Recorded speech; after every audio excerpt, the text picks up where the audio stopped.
Hey guys, so we're at the British Motor Show, and behind me is a line of cars, and also behind me is Mike Rutherford and Peter Lyons.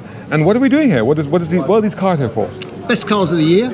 You should know. You're one of the judges, along with Peter and I. Peter from Tokyo, Japan. Me based in England. You with all over the place. I mean, you know, talk about wherever I lay my hat. Wherever I lay my blue hat. The brown car guy hat. Yeah, and best cars of the year. We've got some highly respected judges from the industry, designers, a Formula One driver or two, some media folk. We've got a rock and roll Hall of Famer. Exactly, John Oates. John Oates, from Hall and Oates fame. He's joined us on the grounds, not because he's in the car industry, because he's a car nut and he puts his money where his mouth is. Another one we've got is a guy called Danny Clark, the Black Gardener. You may have seen him on TV. Just gone out and bought himself a brand new Ioniq 5 from Hyundai, electric car. Only complaint, it has no real wash wipe. No wipe on the back. Why? Really? Don't know. Oh, okay. Wipers on the back. No wiper. They're overrated anyway. Wipers on the back. Who needs them? I'll tell you what. Let's talk. You know what? Talk me through the cars. Talk me and why they've won. So both of you that talk me through the cars. They're contenders. Yeah. They're contenders for this year. We've got 2, 4, 6, 7 cars are contenders this year. We start off with 2 electric cars, fully electric cars from China. Of course, you've got the BYD and you've got MG. I've reviewed both of these cars, and I have to say the BYD Atto 3 is a really good car. But I have to say, in terms of value for money, that really broke through. Because all of a sudden you had an electric car, a brand new electric car like that, for about the price of a Ford Focus. And the other thing is, although MG are not exploiting it, sadly, I asked them to put a livery on it that showed the point. This is the extended range version. So now it goes a lot further for not very much more money. The Atto 3, that's quite all right. Great. I think this is one of the favourites, frankly, to be voted best car of the year. The interior is fantastic on that. 2024 we're talking about. A little more expensive here, but in Japan this is roughly around $10,000 cheaper than any other comparable EV on the market. Oh wow, that's significant. And that's amazing. And over here you've got Genesis, which is they won the best car maker, best manufacturer. Best car company of the year. It's a brand that not a lot of people know about in the UK, although in the Middle East it's been around for years. It's a very strong brand, but they're doing a lot of amazing work, and they're also really marching towards electrification, aren't they? And a true premium brand. They sell in very small numbers in the UK, and I think they need to look at the way they're marketing themselves. They need to be making a lot more noise. Definitely. Why haven't they got a banner over it saying best car company in the world? A sister company, the poor relation, sorry, not the poor relation, the big brother, but poor relation in terms of quality is the Hyundai. Well, I wouldn't even say quality. I mean, I think they're really good quality now. Not premium cars. Not premium, not luxury cars, but in terms of quality, I mean, some of the cars they're coming out with, the Hyundai Ioniq 5, Ioniq 6 are incredible. I think what they're doing in terms of design statement is just fantastic right now. They've brought some good people in, haven't they? Yeah, exactly. and You've got Peter Schreier, who was ex-Audi. He totally changed everything that happened inside Korea, basically. And then, of course, they brought in Albert Biermann, who is one of the greatest engineers on the planet. And that's why, to be honest, I mean, I've been in Japan 35 years, but I've seen a huge change in the industry, and I can say this out loud, but I think the Koreans are slowly taking over the Japanese now. Oh, I think they are. I think they are. But have they cheated by stealing people from Germany? Is that the answer? Is that the way to do it? It's part of it. It's part of it. But they're also influencing local designers as well. Yeah, indeed. But the other thing is, you've got to remember. I mean, I first went, honestly. Maybe you won't believe this, but I first went to Korea in 1987, around the time Peter arrived in Japan, actually. And I've been seeing, and I was predicting this with Hyundai. Can I just say, it's not often that I feel the kid in the. There you go. Well, if nothing else, thank you for that, guys. Thank you so much. I started my career in 1989. Come on, guys. Let me tell you, that will quickly change. It will rapidly catch up with you. But I've visited Korea dozens of times. I've been to the studios. Don't forget that Sang-Yak Lee is a very high caliber designer, and they've got tons of local designers. In fact, a lady was inducted into the Motoring Hall of Fame, Vera Park. Is a young Korean designer who did her time at Infiniti, Renault and Nissan, and is now the leading exterior designer at Jaguar. So I think, you know, I mean, that's a big deal. And so, yeah, in the running for the title of best car of the year, I don't know if it's good enough. It's not different enough, it seems to me. We need extraordinary stuff. McLaren Artura, best supercar of the year contender. Hybrid. This is a sort of a slightly new direction for them, isn't it?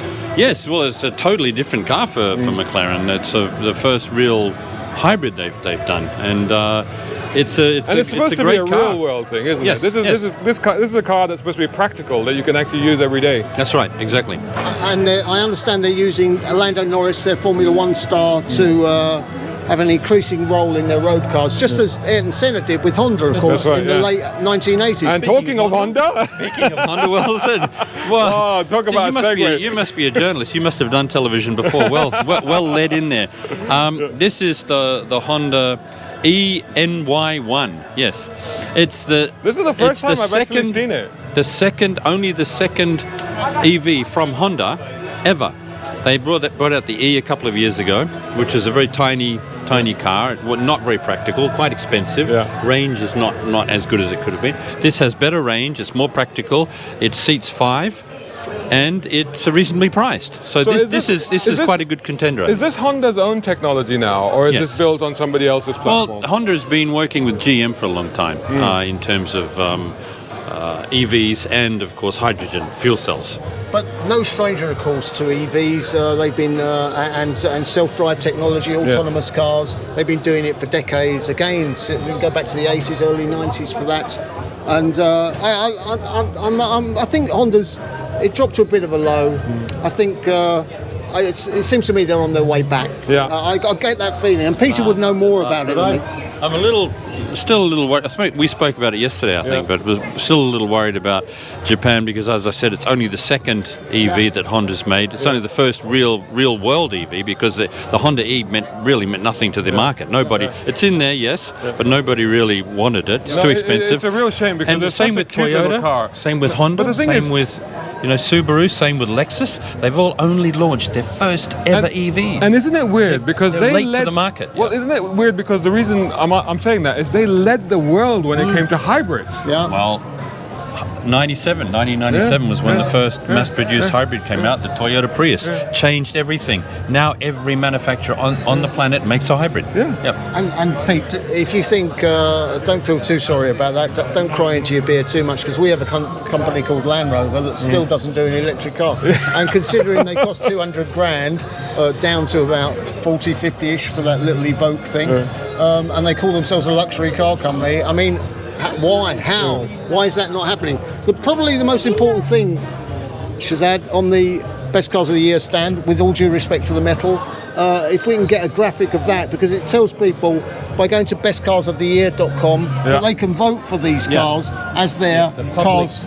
Best cars of the year. You can vote. Yeah. Go online. Get involved. There's an orange button, and that's all you have to press and name the car you want to elect as Best Car of the Year 2024, and your vote will be considered along with the if you like, the professional judges. Can I just say, with electric cars, and we actually discussed this yesterday on stage over at the Tech Hub, to me it always feels like we have the opportunity to really look at redesigning cars and come up with designs that are evocative and fun and that people remember and that people enjoy and set completely new design trends. And I think that's kind of what VW has done with this, right? Yeah. This is one of the best. Well, and you can't vote for this because it was voted Best Car of the Year, the Best Car of the Year 2023 this year. So you can't vote for this. We're not going to. We're looking at this as the winner of the current. These are all the contenders, all the nominees. This is the winner, and we think rightly so, because there are two cars here and there's great feedback. The car manufacturers should have had cameras up there watching the public reaction. Two cars have caught the attention here, three I'd say.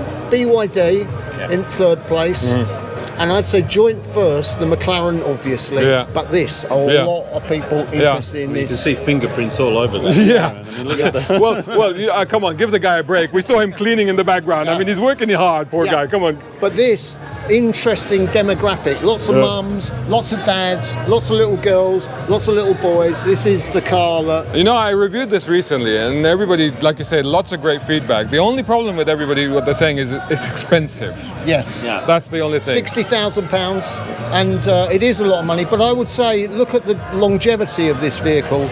Look at the look how many decades it will be on this planet. This will be around for 40 years, 50 years.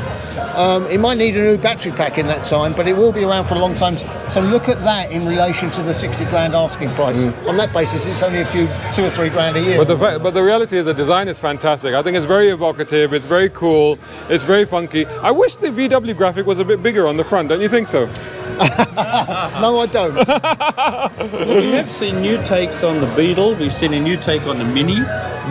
We've seen a new take on the Beetle, a new take on the Mini, and now we've seen a new take on this wonderful van from the 60s. And it's brilliant. I think this is the best looking one of the lot.